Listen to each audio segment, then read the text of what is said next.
Bismillahirrahmanirrahim. Assalamualaikum warahmatullahi wabarakatuh. Kembali lagi bersama saya Jaka Permana dalam pelajaran matematika. Dan pada pelajaran matematika kelas 7 SMP kali ini kita masih membahas tentang perbandingan.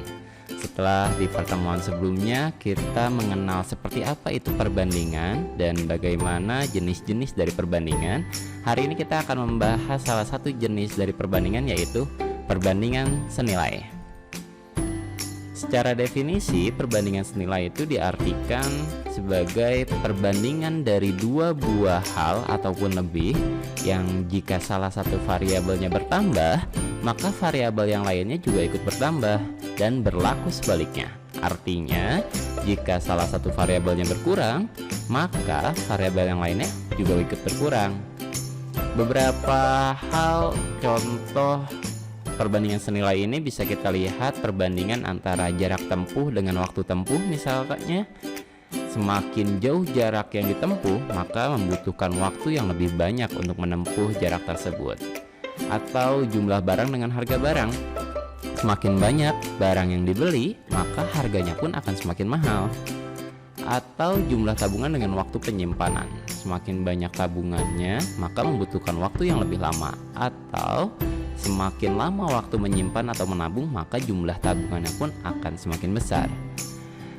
Seperti apa rumus untuk menghitung dari perbandingan senilai ini?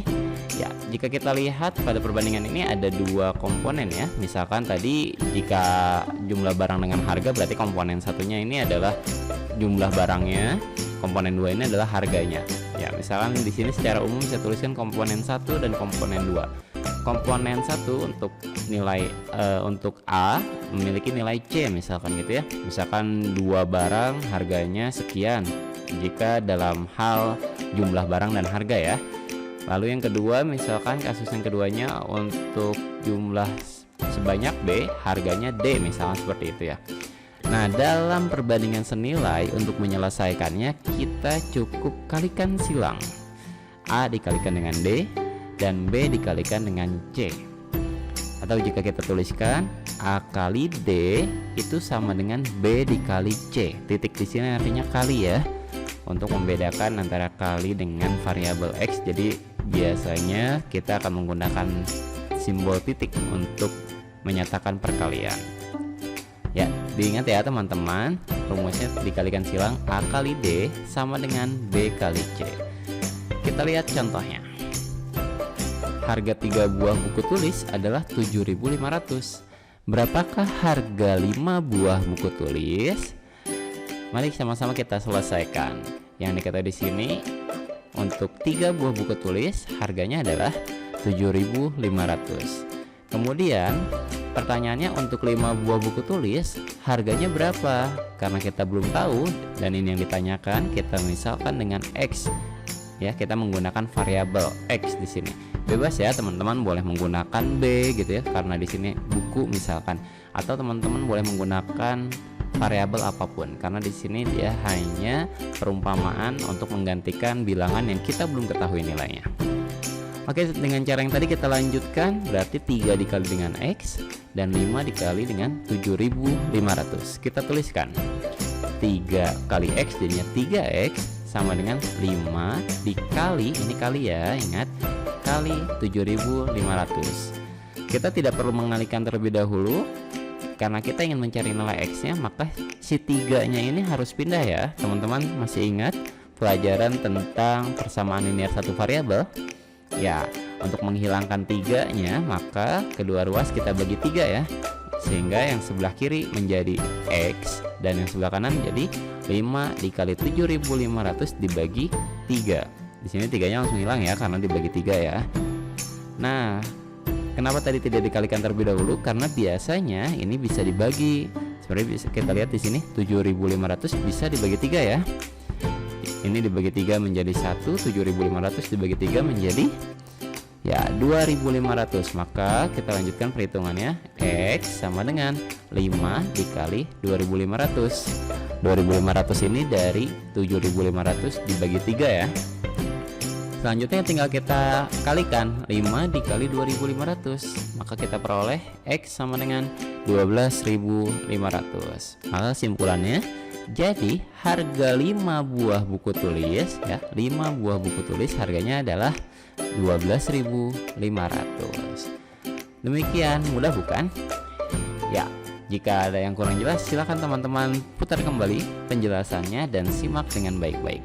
Jika masih dirasa kurang jelas, silahkan bertanya di dalam grup kelas dan kita diskusikan bersama-sama. Ya teman-teman, seperti biasa matematika tidak bisa hanya sekedar menyimak, dan kita juga perlu latihan untuk membiasakan mengerjakan soal-soal seperti yang dicontohkan. Dan untuk hari ini ada 3 soal latihan yang harus teman-teman kerjakan, masih berkaitan dengan perbandingan senilai. Soal pertama, untuk menempuh jarak 30 km membutuhkan waktu 45 menit.